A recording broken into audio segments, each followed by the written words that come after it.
What is up, everybody? I have Mr. Erik Barber across from me today, and we are going to talk about the back bar. Now, Erik, we're not going out for cocktails, unfortunately.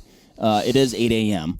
At press time. Yep. So, back bars on bows. You have one on your bow. If you're watching on YouTube, you can see Erik's bow. It's all set up here today. He's got a back bar on it.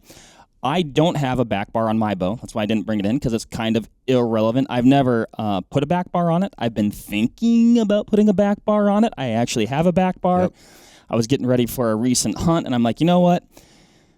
I'm changing a lot of things, but I'm just going to not do that yet, even though it's on my mind. Now, the archery shop that I went to, every bow that I saw there, that a person brought in, all back bars. They're hot right now. They're so hot right now. Now, Remy Warren was recently at Vortex. We did kind of a rundown on his bow. Yeah. One of the most insane killers out there. Yep. No back bar. No back bar. Exactly.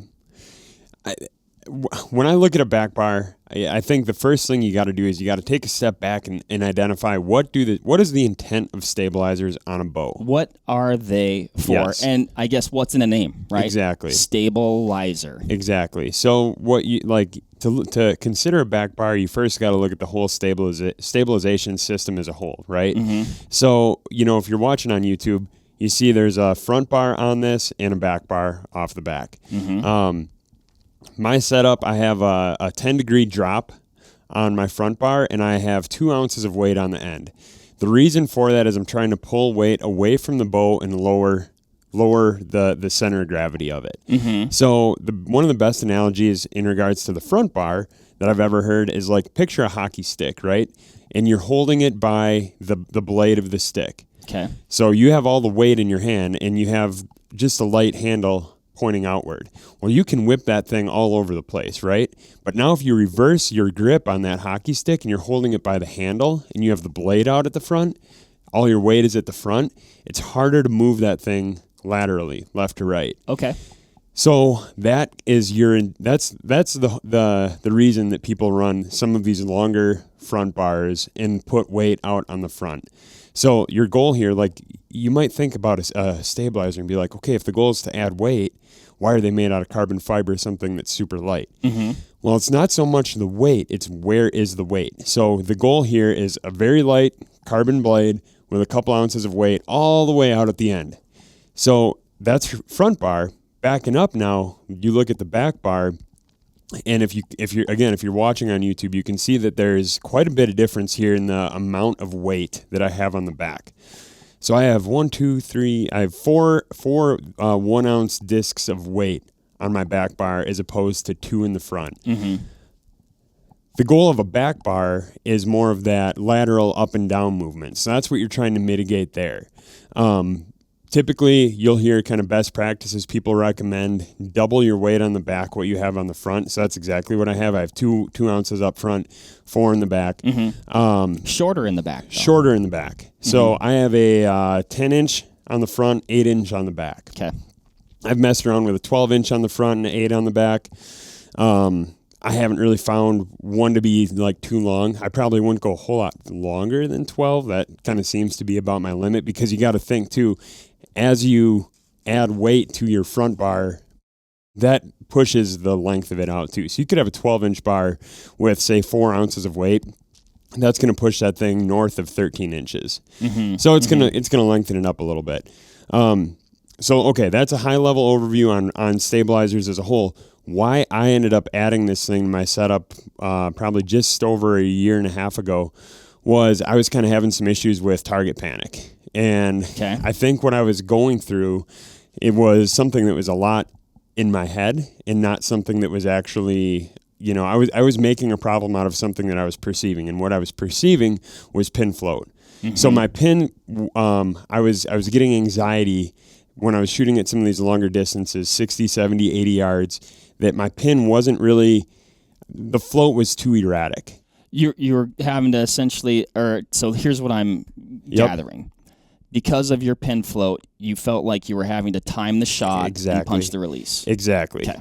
So the reason then that I ended up adding this back bar is I knew a lot of my erratic movement was up-down. Okay. So I would have good left, right. Interesting. Yep. It was hard for me to keep it perfectly up, down when I was, at full draw. Uh-huh. And I don't want that to come across the wrong way. I don't want people that are listening to think like, oh, you need to have your pin sit perfectly still in the target. That's not the intent here. You want to, and you need to embrace that pin float. But the goal of stabilization systems is to control it and keep it at a level that feels comfortable for you as the shooter. Right. So I messed around with, I went to a local archery shop, and the first thing I did is I started messing around with this adjustable, in the Matthews lineup, it's an adjustable V bracket. Every bow manufacturer out there, every stabilizer manufacturer is going to have something that does roughly this. Mm-hmm. This adjustable V bracket basically gives you endless travel. So I can kick this thing as far out as I want, as high up, as down low as I'd like it to. Yeah, I was going to say, because I see some that it's just, straight and straight. Yep. That's what people do. And like you said, you've got it canted down on the front. You've got it kicked out, Yep. On the back. So I guess, and you just experiment with that then? Yeah, so there's different systems. There's the static bars that, like you mentioned, are just straight off the back. Mm-hmm. Those are great. Do the same thing. They add weight to the back and rear of the bow, and help mitigate your up-down pin float. They're not as customizable as something like an adjustable bracket, so they're a little bit more affordable too. This is a little pricier, but it gives you much more customization. So what I started doing when I was at the archery shop and kind of messing around with this is I set up this rear stabilizer as I have it right now with 4 ounces in the back. Mm-hmm. And I would just start, I would go in the range, I would draw back at a 40-yard target, close my eyes and kind of open them up once I was at anchored and everything, and just see what my bubble level looked like. So the first thing I was just trying to correct was I didn't want to have to open my eyes and then, okay, now I got to cant my bow one way. I wanted this stabilizer to automatically bubble out my level and make it plumb. So that was the first thing.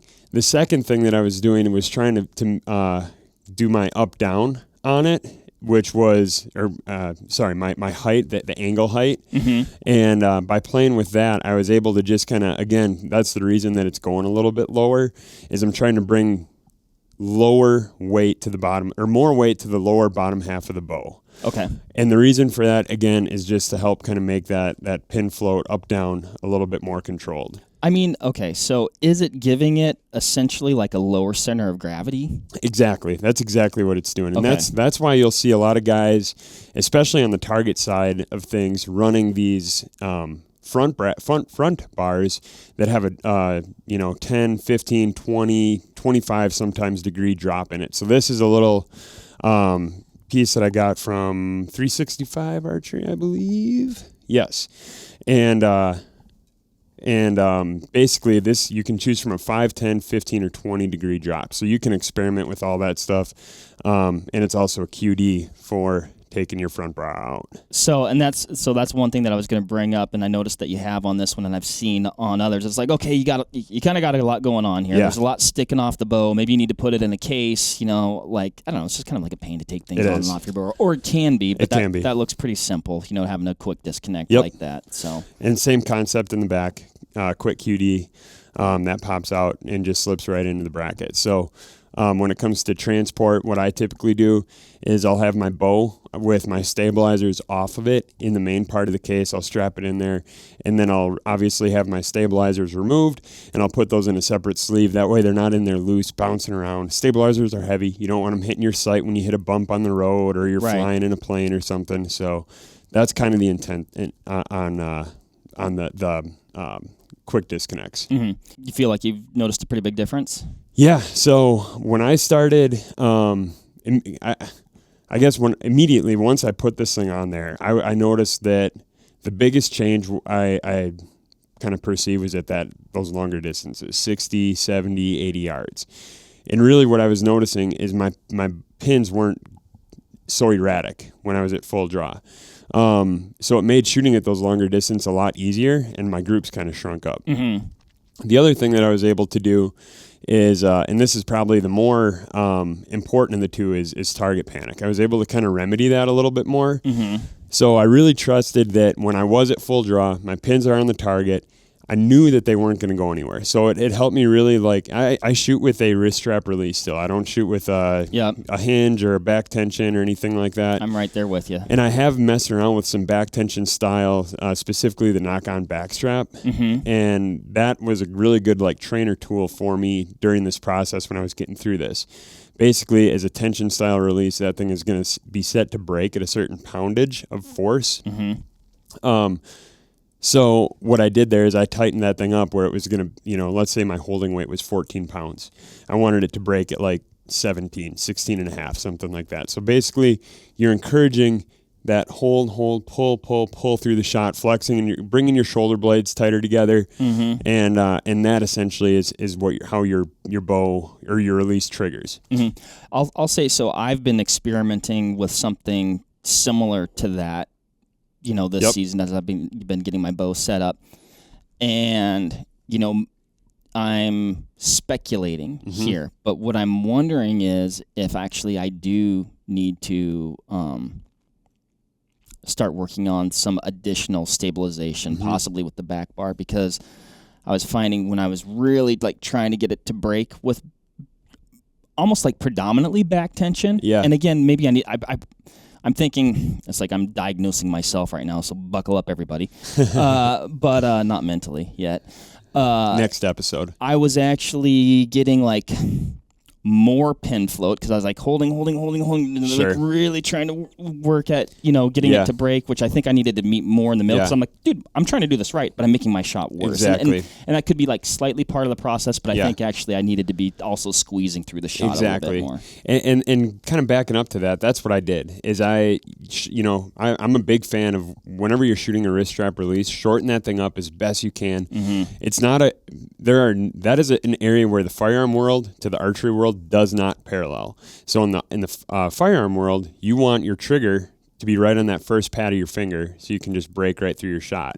Archery world, I want as much of that trigger grabbed into my finger as possible. If I can get it on the first pad, that's great. Typically what I do is I'm right in that middle pad on my index That's finger. kind of where I'm sitting. And then what that does is that gives you a little bit more bite. You also have less dexterity there. So you're less prone to flicking your finger and flicking the trigger.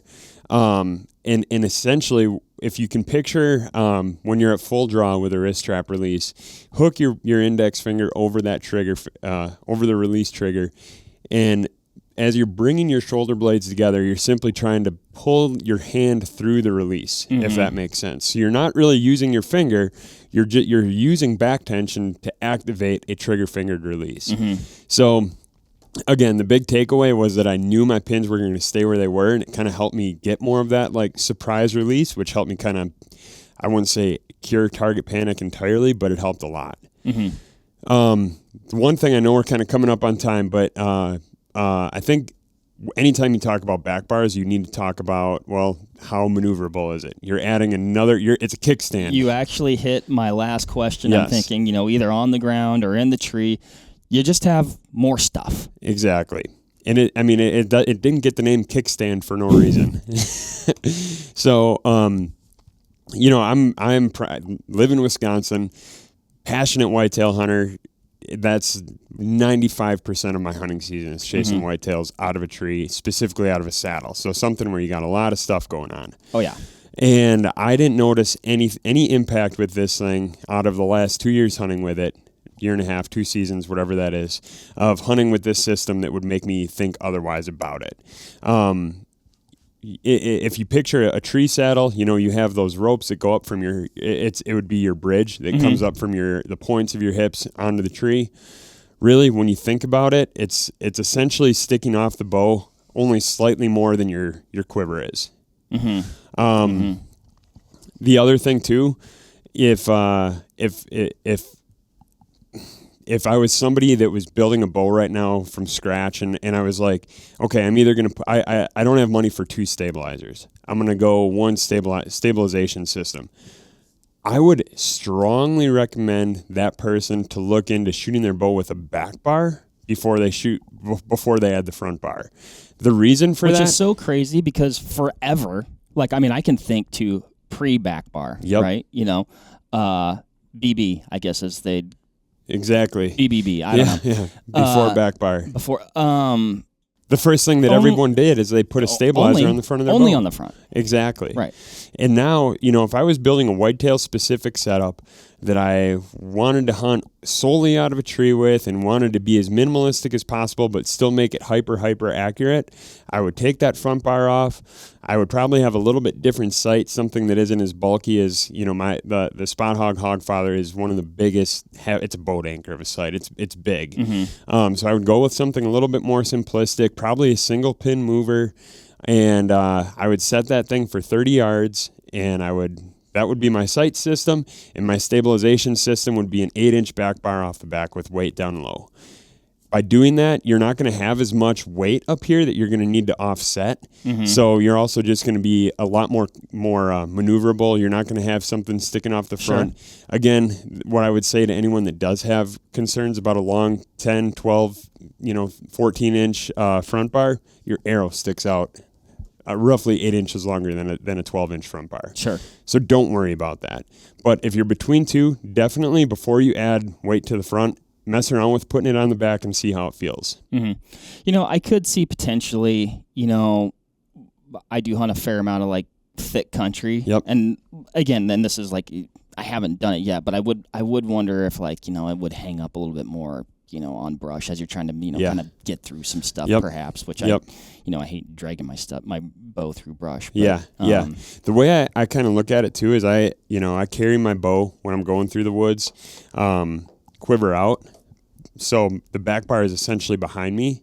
So it doesn't hang up a whole lot because you're essentially, leading with your leg. Yeah. If you look at that, that's kind of the bow, the front is in line with your, it's being blocked by your arm. The back is, So is it extra stuff on your bow? Yes. Does it make the setup more complex? Yes.